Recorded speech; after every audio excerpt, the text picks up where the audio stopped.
we are here today in respect of the committee, in terms of reference of the Presidential Committee on Restructuring and Rationalization of Federal Government Parastatals, Commissions and Agencies. They were asked to 1. Study and review all previous reports and records on the restructuring of federal parastatals and advise on whether they are still relevant. 2. To examine the enabling laws of all the federal agencies and parastatals and commissions and classify them into various sectors and categories. 3.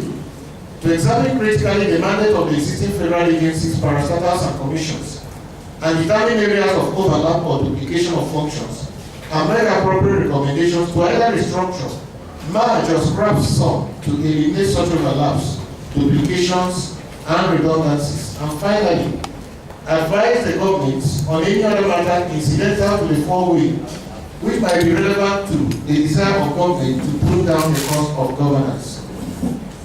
In the discharge of this function, they devised the scope and methodology, which was basically 1.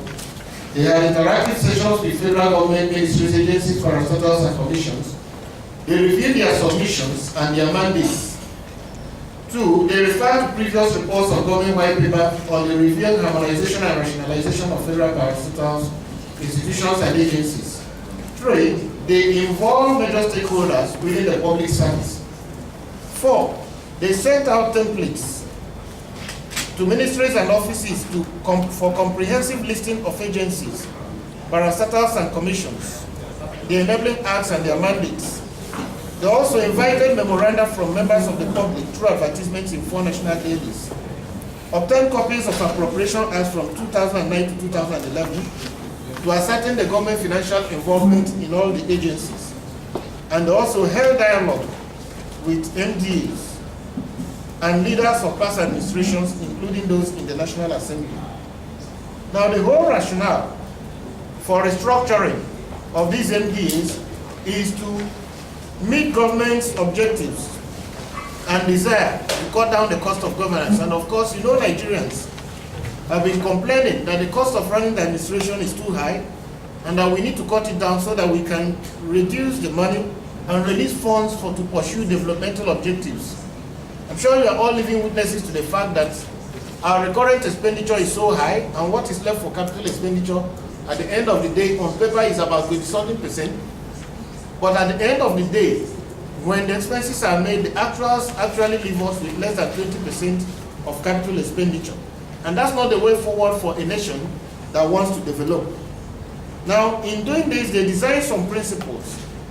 They were carrying out the assignment of the Presidential Committee. They were guided by the following rules and principles: the economic challenges and the need for government to make more efficient use of its resources to achieve its developmental objectives and goals.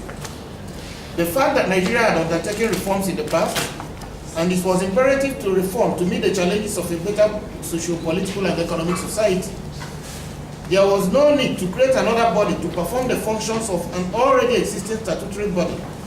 The fact that an institution was inefficient and ineffective should not warrant the creation of a new one. And the reform will ensure effective and efficient management of government structures and functionaries to guarantee better service delivery and good governance. Finally, the Presidential Committee observed that the rationalization of MDs will help the government to reposition the ministries to supervise the mandates of the parastatals. It recognized that the reform will have human dimensions and cost implications, and recommended that government should focus on empowering the MDs to do more for less, applying the Pareto principle in economics. The committee has submitted this report, which is very, very important, to FGM, and FGM has set up a white paper committee, which has also concluded this work. The FGM has published a white paper, but we're in a democracy, and we've not come to the end of the road for this FGM intervention. Many of the agencies recommended for scrapping and other activities to implement the white paper will need legislative approval and other policy measures. So we still have an opportunity in civil society to take a stand on the issues raised in the white paper.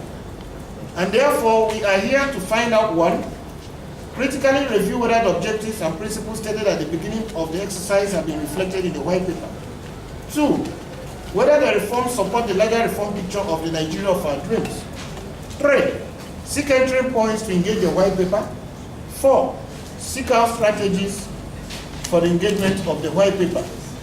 At the end of the day, we seek to develop a position paper which will be documented with a review of the white paper and published, of course, and used for advocacy strategies to engage authorities in the executive and the legislature. So on behalf of the Center for Social Justice, I welcome you all to this workshop. Thank you.